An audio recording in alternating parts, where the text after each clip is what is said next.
Part 2 के syllabus के बारे में, इसके पेपर पैटर्न के बारे में और पेयरिंग स्कीम के बारे में, पूरे साल में हमने क्या कुछ पढ़ना है इसके बारे में डिस्कस करना है। आज का लेक्चर बहुत ज़्यादा इंपॉर्टेंट होगा इस हवाले से कि आपको ये पहले लेक्चर से आइडिया हो जाएगा कि पूरे साल में क्या सिलेबस हम लोग पढ़ेंगे, और जाहिर बात है फाइनली हमने इसका बोर्ड का एग्ज़ाम भी देना है, तो बोर्ड में पेपर किस तरीके से आएगा, किन किन चैप्टर से हमने शॉर्ट क्वेश्चंस प्रिपेयर करने हैं, किन किन चैप्टर से हमने लॉन्ग क्वेश्चंस को प्रिपेयर करना है, और एमसीक्यूज के लिए कौन कौन से चैप्टर ज़्यादा इंपॉर्टेंट होंगे। इसलिए आखिर तक इस टॉपिक को, इस लेक्चर को बड़ी तवज्जो के साथ आपने समझना है। तो सबसे पहले हम देखते हैं कि सेकेंड ईयर में हमने जो सिलेबस पढ़ना है वो क्या है। याद रखिएगा सेकेंड ईयर का सिलेबस फर्स्ट ईयर के सिलेबस से इंटायरली डिफरेंट है, क्योंकि इसमें दो मेन चीज़ों को आप फोकस करेंगे। पहला है डेटाबेस की थ्योरी और इसके प्रैक्टिकल इम्प्लीमेंटेशन माइक्रोसॉफ्ट एक्सेस के अंदर, यानी आपने डेटाबेस के बारे में पढ़ना है, उसका थ्योरेटिकल पोर्शन भी है और उसका प्रैक्टिकल इम्प्लीमेंटेशन माइक्रोसॉफ्ट एक्सेस का पोर्शन भी है। इसके साथ साथ दूसरी चीज़ जो आप पढ़ेंगे वो है एक लैंग्वेज के बारे में। तो दो तरह की लैंग्वेज आएंगी, सी लैंग्वेज या विजुअल बेसिक। बोर्ड आपको ऑफर करता है कि या तो आप सी लैंग्वेज पढ़ लें या विजुअल बेसिक पढ़ लें, और पेपर में भी दोनों के क्वेश्चन होते हैं और आपने उनमें से किसी एक को अटैम्प्ट करना होता है। ज़्यादातर जो रिकमेंड किया जाता है वो ये कि आप सी लैंग्वेज पढ़ें, क्योंकि विजुअल बेसिक को पढ़ने के लिए आपको पहले से किसी न किसी लैंग्वेज का आइडिया होना ज़रूरी है। तो इसका मतलब है कि फाइनली सेकेंड ईयर के सिलेबस में जो हमने चीज़ पढ़नी है वो डेटाबेस की थ्योरी, उसकी प्रैक्टिकल इम्प्लीमेंटेशन माइक्रोसॉफ्ट एक्सेस में, और दूसरा है सी लैंग्वेज। तो याद रखिएगा इस बात को कि हमने पूरे इस सेकेंड ईयर में ये दो चीज़ें पढ़नी है। टोटल चैप्टर्स जो इसके होंगे वो हैं 14। ये जो आपकी स्क्रीन पे पहले 7 चैप्टर्स आ रहे हैं ये डेटाबेस के हैं, अगले 7 चैप्टर्स जो हैं वो सी लैंग्वेज के होंगे। इन 7 चैप्टर्स में जो कि डेटाबेस के हवाले से हैं, पहले 4 चैप्टर्स थ्योरी के होंगे, यानी आपने थ्योरेटिकल पोर्शन पढ़ना है कि डेटा क्या है, डेटाबेस क्या होती है, डेटाबेस के कंपोनेंट्स क्या होते हैं, डेटाबेस मॉडल्स क्या होते हैं, डेटाबेस को किस तरह से डिज़ाइन किया जाता है, सो एंड सो। और इसी चीज़ की प्रैक्टिकल इम्प्लीमेंटेशन आखिरी 3 चैप्टर्स में होगी, जिसको माइक्रोसॉफ्ट एक्सेस को यूज़ करते हुए इम्प्लीमेंट करेंगे कि टेबल कैसे बनेगा, उसमें डेटा कैसे स्टोर करेंगे, टेबल्स आपस में कैसे लिंक होंगे, क्यूरीज क्या होंगी, फॉर्म कैसे बनेंगे, रिपोर्ट्स कैसे बनेंगे, सो एंड सो। तो ये याद रखिएगा, पहले 7 चैप्टर्स डेटाबेस से मुतल्लिक हैं। अगले जो 7 चैप्टर्स हैं वो सी लैंग्वेज के हैं। लैंग्वेज में किस तरह से काम किया जाएगा खासतौर पर सी लैंग्वेज के अंदर, इसके एलिमेंट्स क्या हैं, इनपुट आउटपुट स्टेटमेंट्स क्या होंगे, डिसीजन कैसे किया जाएगा, लूप कंस्ट्रक्ट, फंक्शंस, और आखिर में है फाइल हैंडलिंग। तो याद रखिएगा 14 चैप्टर्स पार्ट 2 में है, जिसमें से पहले 7 चैप्टर्स डेटाबेस और उसकी थ्योरी और उसके प्रैक्टिकल के बारे में, और आखिरी जो 7 चैप्टर्स हैं वो सी लैंग्वेज के होंगे। अब ज़रा एक नज़र डालते हैं इसके पेपर पैटर्न के ऊपर। याद रखिएगा जी, सेकेंड ईयर का जो पेपर होगा वो भी 75 नंबर का, यानी 75 मार्क्स का है। इसके लिए भी 2 घंटे और 30 मिनट का टाइम है, यानी इसी में आपने ऑब्जेक्टिव और सब्जेक्टिव अटैम्प्ट करना भी। अब आगे चल के देखते हैं कि ऑब्जेक्टिव के लिए, सब्जेक्टिव के लिए टाइम कितना होगा। एमसीक्यूज 15 नंबर के आएंगे और शॉर्ट क्वेश्चंस 36 मार्क्स के होंगे, लॉन्ग क्वेश्चंस 24 मार्क्स के। इस तरह कुल मिला के ये 75 मार्क्स का पेपर होगा। अब देखते हैं कि जो सवाल आने वो किस तरह से होंगे। एमसीक्यूज टोटल 15 पूछे जाएंगे, 15 ही आपने अटैम्प्ट करने हैं, और हर एमसीक्यू का नंबर 1 होगा, और कुल नंबर इसके मिला के होंगे 15। ऑब्जेक्टिव पेपर है, इसलिए इसके लिए टाइम जो होगा वो 20 मिनट का होगा। सब्जेक्टिव पेपर शॉर्ट क्वेश्चन 27 पूछे जाएंगे, जिसमें से आपने 18 अटैम्प्ट करने हैं। हर शॉर्ट क्वेश्चन 2 नंबर का होगा। इसमें कुल मिला के ये 36 नंबर का शॉर्ट क्वेश्चन का पोर्शन होगा। लॉन्ग क्वेश्चंस 5 पूछे जाएंगे, जिसमें से आपने 3 अटैम्प्ट करने हैं। हर लॉन्ग क्वेश्चन 8 नंबर का होगा, और कुल मिला के ये 24 नंबर के होंगे। ये याद रखिएगा, लॉन्ग क्वेश्चंस पार्ट्स की शक्ल में नहीं आएंगे, एक ही लॉन्ग क्वेश्चन होगा और आपने उसको 8 नंबर के हवाले से लिखना है। सब्जेक्टिव के लिए जो टोटल टाइम है वो 2 घंटे और 10 मिनट का है। इसमें कुल मिला के 2 घंटे 30 मिनट का ये पेपर होगा जो आपने बोर्ड में देना है। स्कीम ऑफ स्टडी की तरफ देखते हैं कि किन किन चैप्टर्स में से कितने कितने एमसीक्यूज और कितने कितने शॉर्ट और लॉन्ग क्वेश्चन आएंगे। तो जैसे आपको मैंने पहले बताया कि 14 चैप्टर्स हैं, इनमें से जो पहले 7 चैप्टर्स हैं वो डेटाबेस के हैं। इन डेटाबेस के चैप्टर्स में से आप देख सकते हैं कि किन किन चैप्टर्स में से एमसीक्यूज आने हैं, और किन किन चैप्टर्स में से शॉर्ट क्वेश्चन आएंगे, और लॉन्ग क्वेश्चन किन किन चैप्टर्स में से पूछे जाएंगे।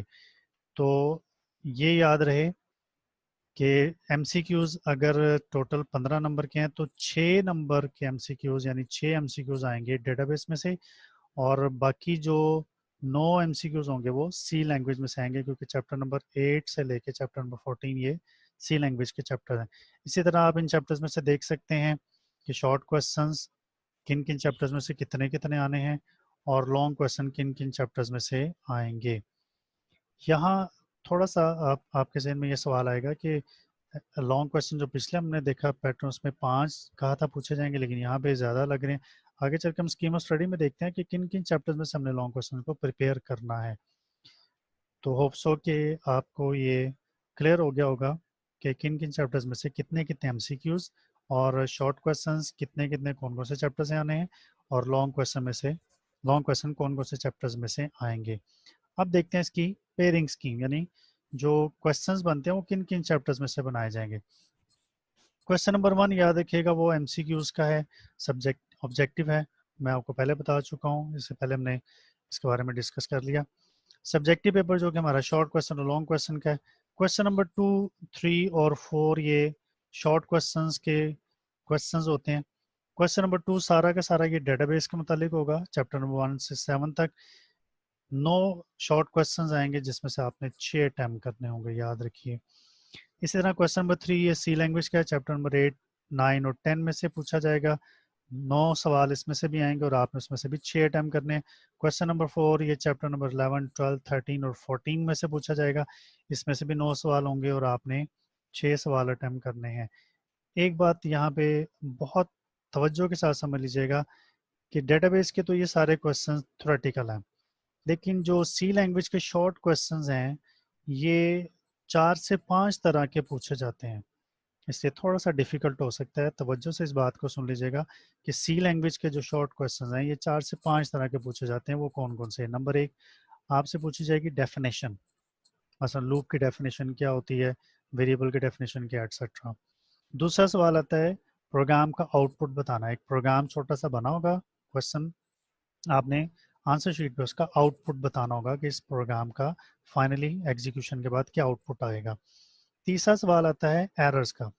एक प्रोग्राम बना होगा, उसमें डिफरेंट एरर्स होंगे, आपने ये बताना होगा कि इस प्रोग्राम में किस किस स्टेटमेंट में किस किस्म का एरर है। चौथा सवाल होता है कि आपको एक स्टेटमेंट दी जाएगी, उसका सिंटैक्स लिखना होता है। मसलन क्वेश्चन आ जाता है कि आप एक इंटीजर वेरिएबल को 10 से इनिशियलाइज करें, इसका सिंटैक्स लिखें।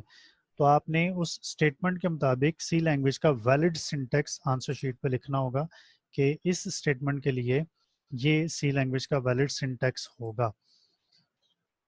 चौथा पांचवा सवाल ये हो सकता है कि एक लूप को दूसरे लूप में कन्वर्ट करना होता है, या इफ एल्स में से एक सवाल होता है कि आप इसको कंडीशनल ऑपरेटर में कन्वर्ट करें, या कंडीशनल ऑपरेटर होता है उसको आप इफ एल्स की स्टेटमेंट में कन्वर्ट करें, यानी कन्वर्जन का एक सवाल भी होता है, एक लूप से दूसरे लूप में, एक सिंटैक्स से दूसरे सिंटैक्स में। तो इस हवाले से आपकी सी लैंग्वेज की तैयारी बहुत अच्छी होनी चाहिए, क्योंकि आपने सी लैंग्वेज के शॉर्ट क्वेश्चंस को इन 5 तरीकों से अटेम्प्ट करना है पेपर में। अब आ जाए लॉन्ग क्वेश्चन की तरफ। तो लॉन्ग क्वेश्चन डेटाबेस में से 2 आएंगे जिसमें से आपने एक अटेम्प्ट करना है, याद रखिएगा। क्वेश्चन नंबर 5 और 6 से लॉन्ग क्वेश्चन क्या है, या तो ये आएगा चैप्टर नंबर 1 से या आएगा चैप्टर नंबर 3 से। इन दोनों चैप्टर में से किसी एक चैप्टर में से एक लॉन्ग क्वेश्चन होगा। इसी तरह जो डेटाबेस का लॉन्ग क्वेश्चन चैप्टर 6 या चैप्टर 7 में से आएगा, इन दोनों चैप्टर्स में से किसी एक चैप्टर से लॉन्ग क्वेश्चन आपने अटेम्प्ट करना है। सी लैंग्वेज, इसमें 3 लॉन्ग क्वेश्चन आएंगे, chapter number 8, chapter number 11, chapter number 12 से।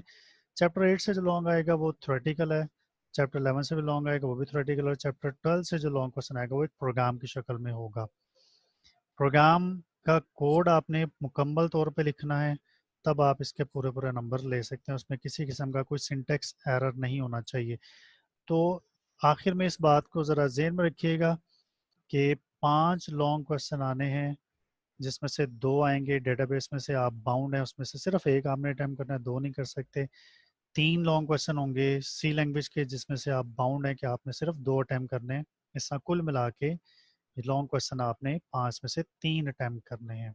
उम्मीद है कि स्पेयरिंग स्कीम से आपको ये आइडिया हो गया होगा कि शॉर्ट क्वेश्चंस किन किन चैप्टर्स में से आने हैं और लॉन्ग क्वेश्चंस किन किन चैप्टर्स में से आपने प्रिपेयर करने हैं। आखिर में हम देखते हैं कि हमने बोर्ड के एग्ज़ाम में जब एग्जामिनेशन हॉल में जाना है तो अपने पेपर को किस तरह से मैनेज करना है। एक बात याद रखिएगा स्टूडेंट्स, हर स्टूडेंट बहुत अच्छी तैयारी के साथ एग्जामिनेशन सेंटर में जाता है, लेकिन टाइम मैनेज ना करने की वजह से वो अपना मुकम्मल पेपर अटैम्प्ट नहीं कर पाता, जिससे बहुत ज़्यादा नुकसान होता है। तो टाइम मैनेजमेंट को ज़रूर ज़हन में रखिएगा कि हमने किन किन क्वेश्चंस के लिए कितना कितना टाइम रखना है। एमसीक्यूज चूंकि आपको पता है कि इसके लिए टोटल आपके पास 20 मिनट होते हैं, आपने हर एमसीक्यू के लिए 1 मिनट का टाइम ज़हन में रखना है, तो इसका कुल मिला के 15 मिनट में आपके 15 एमसीक्यूज अटैम्प्ट होंगे। जाहिर बात है कि आपने इन तमाम क्वेश्चंस के आंसर्स बबल शीट पर देने हैं, बबल शीट को फिल भी करना है, आंसर्स के लिए भी, अपने रोल नंबर के लिए भी, डेट वगैरह के लिए भी, पेपर के लिए भी। तो इसके लिए 5 मिनट का टाइम आपने जहन में रखना है। इसका कुल मिला के 20 मिनट में आपका ये सब्जेक्ट ऑब्जेक्टिव पेपर अटैम्प्ट होगा। सब्जेक्टिव के लिए आपको पता है 2 घंटे 10 मिनट का टाइम होगा। शॉर्ट क्वेश्चंस भी आपने अटैम्प्ट करने हैं, लॉन्ग क्वेश्चन भी आपने अटैम्प्ट करने हैं। हर शॉर्ट क्वेश्चन के लिए आपने 3 मिनट का टाइम जहन में रखना है, क्योंकि आपने 18 शॉर्ट क्वेश्चन अटैम्प्ट करने हैं। कुल मिला के 54 मिनट शॉर्ट क्वेश्चन के लिए होंगे। लॉन्ग क्वेश्चन, हर लॉन्ग क्वेश्चन के लिए आपने 20 मिनट का टाइम जहन में रखना है, क्योंकि 3 लॉन्ग क्वेश्चन अटैम्प्ट करने हैं। इसका कुल मिला के इसके लिए 60 मिनट का टाइम आपके पास होगा। बाकी जो 15 से 16 मिनट आपके पास बचेंगे, इसमें आपने जाहिर बात आंसर शीट पे अपना नाम, रोल नंबर फिल करना है, लिखना है, और आपने मार्जिन लाइंस भी ड्रॉ करनी है। इसके साथ साथ आपने जो लॉन्ग क्वेश्चन में हेडिंग बनाएंगे उसको अंडरलाइन भी करना है, जो शॉर्ट क्वेश्चन के आपने हेडिंग लिखी होगी उसको भी अंडरलाइन करना होगा। इन तमाम चीज़ों के लिए आपके पास 15 से 16 मिनट बचते हैं। अगर आप इन तमाम बातों को जहन में रखेंगे तो आप स्पेसिफाइड टाइम में यानी 2 घंटे 30 मिनट में अपना पूरा पेपर अटैम्प्ट कर सकते हैं। आखिर में इस बात को ज़रूर जहन में रखिएगा, लॉन्ग क्वेश्चन के लिए ख़ास तौर पे फ्लो चार्ट ज़रूर बनाइए जहाँ पे ज़रूरत पड़े, सिंटेक्स ज़रूर लिखें जहाँ पे ज़रूरत हो, और अगर आपसे ना भी पूछा जाए तो आपने एग्जाम्पल प्रोग्राम ज़रूर बनाना है सी लैंग्वेज के अंदर। इसी तरह शॉर्ट क्वेश्चंस में जहाँ ज़रूरी हो, जिस क्वेश्चन में ज़रूरी हो, एग्जाम्पल ज़रूर लिखें, और सिंटेक्स, अगर वो सी लैंग्वेज का क्वेश्चन है तो उसका सिंटेक्स ज़रूर लिखिए, ताकि आप अपने पेपर में अच्छे नंबर ले सकें। उम्मीद है कि आपने इन तमाम बातों को बहुत अच्छे तरीके से समझ लिया होगा। इंशाल्लाह अगले लेक्चर में आपसे दोबारा मुलाकात होगी, तब तक अपना बहुत सारा ख्याल रखिएगा। अल्लाह हाफिज़।